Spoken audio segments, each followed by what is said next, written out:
Aláròyé máa wí o. Ìjà àwọn òṣèrébìnrin méjì yìí tún gbọ̀nà míì yọ.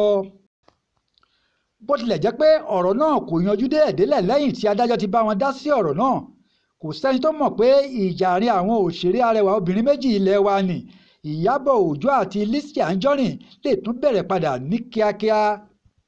Lóòótọ́ ni pé wọn kò yọwọ́ ẹ̀ṣẹ́ síra wọn, àmọ́ ẹ̀sùn tí Ìyábọ̀ fi kan Lizzy náà ni pé ó ń dààmú òun, bẹ́ẹ̀ ló ń tahùn sóhun gidi gan lórí ayélujára pẹ̀lú àwọn ọ̀rọ̀ burúkú tó ń sọ sí òun àti àwọn ọmọ òun àti ọkọ òun.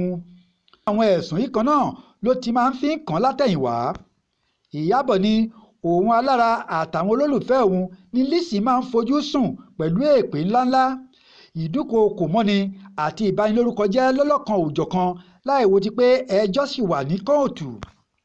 Nínú ọ̀rọ̀ tí Ìyábọ̀ kọ jáde síta gbangba ló ti ní ìkìlọ̀ fún ìgbà ìkẹyìn lòun wá ṣe fún Lizzy láti mójútó ayé ara rẹ̀ kó yé tọpinpin òun mọ́.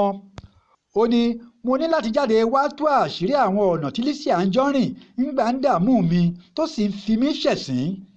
Pẹ̀lú bí ẹjọ́ wa ṣe wà ní kóòtù kò yé dojúkọ àwọn olólùfẹ́ mi, èpè ńláńlá ló ń ṣẹ́ fún wọn, ìhàlẹ̀ àti ìdúkookò tó fi mọ́ ìbanilórúkọjẹ́ lórí ayélujára ló ń ṣe sí wọn ní gbogbo ìgbà.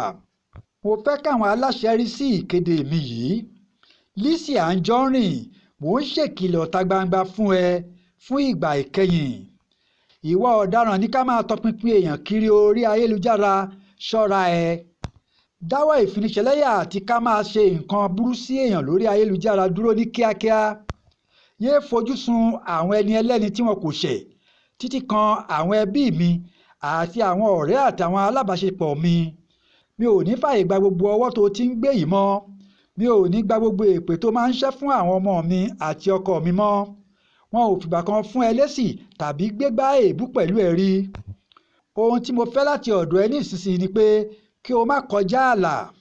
Gbájúmọ́ ilé ayé rẹ. Yéé fi àwọn ìkà tọpinpin, yéé fi ìwà ìkà tọpinpin mi mọ́. Kí iléeṣẹ́ ọlọ́pàá Nàìjíríà àtàwọn aláṣẹ gbogbo jọ̀ọ́ di ọ̀rọ̀ yìí. Sí gbogbo aráàlú ẹ jọ̀ọ́ ẹ̀yin náà ẹ di ọ̀rọ̀ yìí. Báyìí ni Ìyábọ̀ ṣe kìlọ̀ fún Lizzy. Ká rántí pé ìjà láàrin àwọn òṣèré méjèèjì yìí kì í ṣe ọ̀rọ̀ àná. Lọ́pọ̀ ìgbà ni wọ́n sì ti fẹ̀dí ara wọn síta lórí ayélujára. Nítorí ọ̀rọ̀ yìí náà ni Ìyábọ̀ fi tẹsẹ̀ òfin bọ̀ tó pe Lizzy lẹ́jọ́. Bó tilẹ̀ jẹ́ pé ó ti kọ́kọ́ ránṣẹ́ sí Lizzy láti tọrọ ìdáríjìn lọ́wọ́ òun ní gbangba tàbí kó fojú balẹ̀ ẹjọ́ pẹ̀lú owó ìtanràn $500 mílíọ̀nù, Lizzy kò yọjú sílé ẹjọ́. Lẹ́yìn èyí ni kóòtù fi lẹ́tà ránṣẹ́ sí i tí wọ́n lẹ̀ mọ́ ẹnu ọ̀nà àtiwọlé rẹ̀.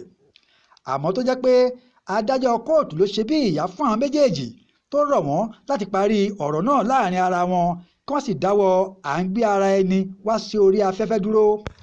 Ṣùgbọ́n pẹ̀lú bí nǹkan ṣe ń lọ yìí kò dájú pé ìmọ̀ràn tí adájọ́ fún wọn nígbà náà ń ṣiṣẹ́. Àfàìmọ̀ sí ni ìjà eléyìí kò ní gbòòrò ju ti àtẹ̀yìnwá lọ. Nítorí ohun tó mú Ìyábọ̀ pé Lizzy Anjorin lẹ́jọ́ ni obìnrin tún rawọ́ lé yìí. Nítorí ẹ̀ ni Ìyábọ̀ ṣe ń kébò sí ọ̀rọ̀ náà síta kó tó tún di ariwo. Bó tilẹ̀ jẹ́ pé ọmọbìnrin yìí kì í dárúkọ Ìyábọ̀ tó bá ń sọ̀rọ̀, ṣùgbọ́n gbogbo ayé ló ti máa ń mọ̀ pé òun ló ń bá wí tó bá ti bẹ̀rẹ̀ sí ṣe àpèjúwe ẹ̀ lóríṣiríṣi nípa obìnrin náà. Bó tilẹ̀ jẹ́ pé ọmọbìnrin yìí kì í dárúkọ Ìyábọ̀ tó bá ń sọ̀rọ̀, ṣùgbọ́n gbogbo ayé ló ti máa ń mọ̀ pé òun ló ń bá wí tó bá ti bẹ̀rẹ̀ sí ṣe àpèjúwe lóríṣiríṣi nípa obìnrin náà. Monísọ́lá Sàká ló ṣàkójọpọ̀ ìròyìn fún Aláròyé online television. Akin Akínníyì ló kà á sí etígbọ̀ọ́ yín.